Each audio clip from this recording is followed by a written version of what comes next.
Nakakatuwa, no? Ang laki rin ang naitulong ni Meta sa kapaligiran natin.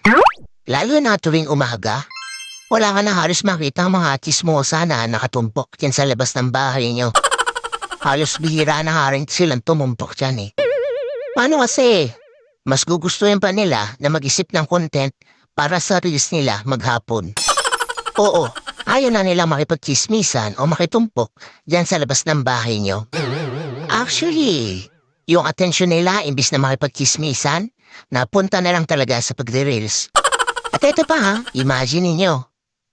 Kung dati, bumibili lang ng mga lutong ulam yung mga yan, na yun, sila na mismo ang nagluluto ng mga ulam.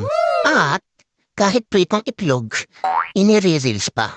Ganon kahusay si Meta. At ito ang pinakamalupit. Kung dati yung asawa mo tinatalakan ka sa tuwing uuwi ka, ngayon, hindi mo na makausap.